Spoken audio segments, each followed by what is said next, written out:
नमस्ते दोस्तों, thirsty Prince में आप सभी का बहुत स्वागत है।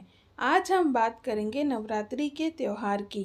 नवरात्रि क्यों, कैसे, कब मनाया जाता है, साथ ही में देवी के 9 रूपों के महत्व को भी जानेंगे। तो बने रहिए मेरे साथ। आइए शुरू करते हैं वीडियो। नवरात्रि उस महान युद्ध को दर्शाती है जो शक्तिशाली राक्षस महिषासुर और देवी दुर्गा के बीच हुआ था।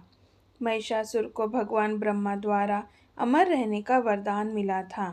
साथ ही में उसे यह स्पष्ट था कि महिषासुर का वध केवल एक महिला कर सकती है। इसी आशीर्वाद के कारण उसने तीनों लोकों पर हमला किया था, पृथ्वी, स्वर्ग और नरक। इस कारण तीनों लोग भयभीत हो गए थे। इसीलिए महिषासुर का वध करने के लिए 3 शक्तिशाली भगवान ब्रह्मा, विष्णु और महेश ने देवी दुर्गा की रचना की। माना जाता है कि देवी दुर्गा देवी पार्वती की अवतार है, जो कि भगवान शिव की पत्नी है। शक्ति देवी पार्वती का एक और अवतार शक्ति की देवी, जो चलाती है ब्रह्मांड। देवी दुर्गा ने महिषासुर से बहुत दिनों तक युद्ध किया। ये वो लड़ाई थी जिसने पूरा त्रिलोक, पृथ्वी, स्वर्ग और नरक को हिलाकर रख दिया था। लड़ाई के दौरान महिषासुर भ्रमित करने के लिए बार बार अपना रूप बदलता रहा। जब राक्षस ने भैंस का रूप धारण किया, तब देवी दुर्गा ने अपने त्रिशूल से उसकी छाती को छेद दिया, जिससे वह राक्षस ध्वस्त हो गया। नवरात्रि साल में 4 बार मनाया जाता है। चारों नवरात्रि हिंदू ऋतुओं के नाम पर आधारित है और वे इन महीनों में आते हैं: माघ यानी शीतकालीन, चैत्र यानी वसंत, आषाढ़ यानी मानसून, शरद यानी पतझड़। त्योहार मूल एक उत्सव है या स्त्री शक्ति की प्रशंसा, या दूसरे शब्द में शक्ति का उत्सव है। नवरात्रि त्योहार का गहरा आध्यात्मिक महत्व है। यह त्योहार बुराई पर अच्छाई की जीत का प्रतीक है। देवी दुर्गा और उनके कई अवतार की 9 दिनों के दौरान पूजा की जाती है। नवरात्रि हिंदू कैलेंडर के अनुसार नवरात्रि की शुरुआत अश्विन माह के शुक्ल पक्ष में होती है। नवरात्रि शब्द एक संयोजन है 2 शब्दों का, नव जिसका अर्थ है नंबर 9 और रात्र मतलब रात। भारत के कुछ हिस्सों में लोग 9 दिन का उपवास करते हैं। अंतिम दिन पर वे पूजा करते हैं और अपना उपवास तोड़ते हैं। देवी शैलपुत्री। देवी शैलपुत्री पर्वत राजा हिमावत की पुत्री है। देवी माँ का प्रतिनिधित्व करती है। महादेवी देवी पार्वती का शुद्ध रूप है। यह अवतार भगवान ब्रह्मा, विष्णु, शिव की संयुक्त शक्ति का प्रतीक है। ब्रह्मचारिणी। वैदिक ग्रंथों में ब्रह्मचारिणी शब्द का अर्थ है एक महिला जो पवित्र धार्मिक ज्ञान का अनुसरण करती है। देवी पार्वती का अविवाहित रूप है, जिसे हम देवी ब्रह्मचारिणी के रूप में पूजते हैं। देवी सफ़ेद वस्त्र धारण करती है। उनके दाहिने हाथ में जपमाला है और बाएं हाथ में कमंडल यानी कि पानी का बर्तन। देवी ब्रह्मचारिणी ने भगवान शिव को पति के रूप में पाने के लिए घोर तपस्या की थी। इसी घोर तपस्या के कारण उन्हें ब्रह्मचारिणी कहा जाता है। देवी चंद्रघंटा। देवी चंद्रघंटा बाघीन पर सवार है। उन्होंने अपने माथे पर अर्धगोलाकार पहना है, जो कि आधा चांद दिखता है। घंटी की तरह दिखने के कारण उन्हें चंद्रघंटा कहा जाता है। देवी चंद्रघंटा को 10 हाथों से दर्शाया गया है। उन्होंने त्रिशूल, गदा, तलवार और कमंडल धारण किए हैं उनके 4 बाएं हाथ में, और वे 5वें बाएं हाथ को वरद मुद्रा में रखती हैं। उनके 4 दाहिने हाथों में कमल का फूल, तीर, धनुष और जपमाला होता है, और 5वें दाहिने हाथ को अभय मुद्रा में रखती हैं। देवी चंद्रघंटा को चंडिका के नाम से भी जाना जाता है। देवी चंद्रघंटा विवाहित रूप का प्रतिनिधित्व करती है। शिव महापुराण के अनुसार देवी चंद्रघंटा भगवान शिव की शक्ति है। चंद्रशेखर के रूप में वह अनुग्रह और गरिमा की प्रतीक है। अंडा।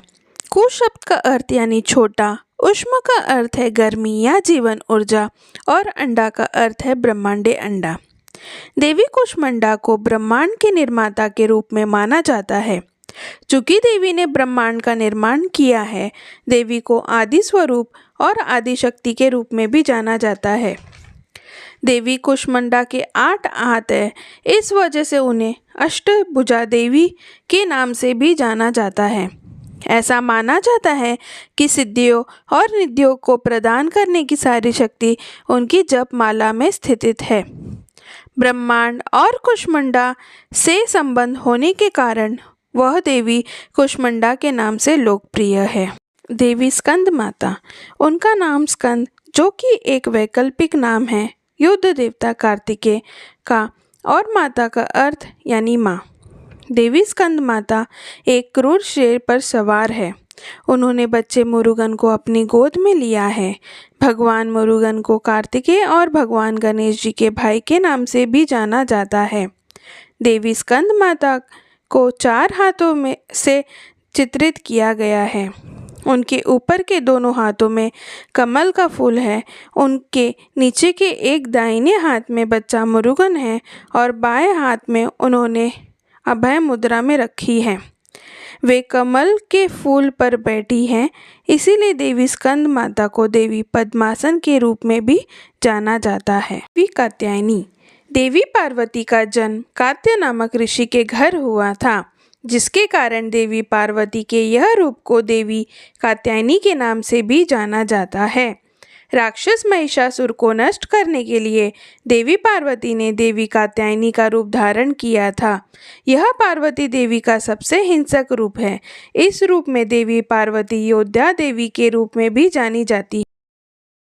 देवी कालरात्रि, देवी पार्वती ने शुंभ और निशुंभ नामक राक्षस को मारने के लिए अपने बाहरी सुनहरे त्वचा को हटा दिया था। देवी कालरात्रि सबसे उग्र रूप है देवी पार्वती की। देवी कालरात्रि का रंग काला है और वे गधे पर सवार है। उन्हें 4 हाथों से चित्रित किया गया है। उनके दाहिने हाथ अभय और वरद मुद्रा में हैं। वे तलवार लिए हुए हैं और उनके बाएं हाथ में घातक लोहे का हुक है।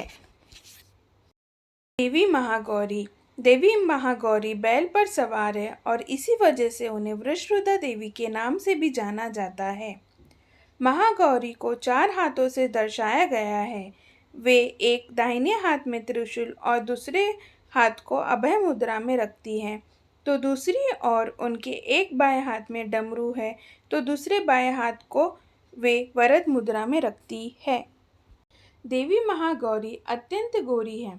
गोरा रंग होने के कारण देवी महागौरी की तुलना शंख, चंद्रमा और कुंड के सफ़ेद फूल से की जाती है।